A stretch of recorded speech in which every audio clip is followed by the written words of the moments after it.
Hey guys, welcome back to my channel, and today I'll be talking about Cinema Speculation by Quentin Tarantino. So, I would consider myself a fan of Tarantino's work, though I haven't seen all of his movies. He has made 10 movies so far, and I've only seen 5 of them. Those being Reservoir Dogs, Pulp Fiction, Kill Bill 1, Kill Bill 2, and Once Upon a Time in Hollywood. I haven't seen the other 5, but, I plan to. It's just I have a busy life, and I don't know. Unless it's playing at a theater, or I like specifically, have the intent of watching it with somebody. I don't really get around to watching a lot of movies, but I'm sure I'll get to them someday because I heard he hasn't made a bad movie, so that's kind of cool. You don't really see that much. But yeah, this book was mainly about Tarantino's love of 1970s or late 60s exploitation movies and just kind of cinema as a whole by then. I'd say it's very educational.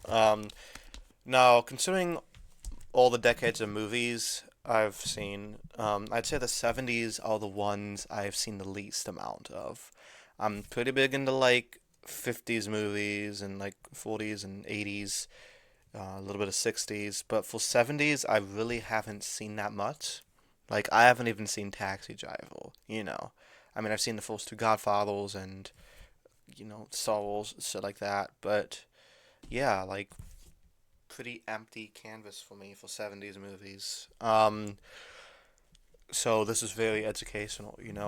He always talks about double features and all these kind of alt house, grindhouse cinemas, which I wish was still around because, at least where I live, we don't really have that. We just have the AMC's or the Emirates's and stuff like that. It's kind of normal chain movie theaters. And even at the ones that aren't owned by a chain, they just kind of sell your basic, new movies, Marvel movies, stuff like that. Though occasionally Fathom Events does bring back some old movies, but for the most part, movie theater mainly plays kind of basic Hollywood movies. But he talks about all these kind of obscure stuff that I've never heard of, and like a Google search, turns out like a lot of people haven't heard of it.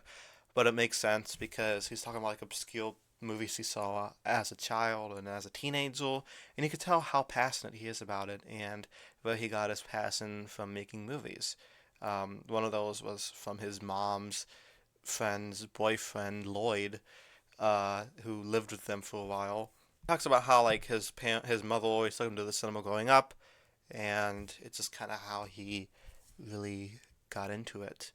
And while I might not agree with all of his statements, like I do like 80s cinema a lot, and I do think the ending of Heat is actually really good. I think Stand By Me is a wonderful film. Three things he disagrees with me on.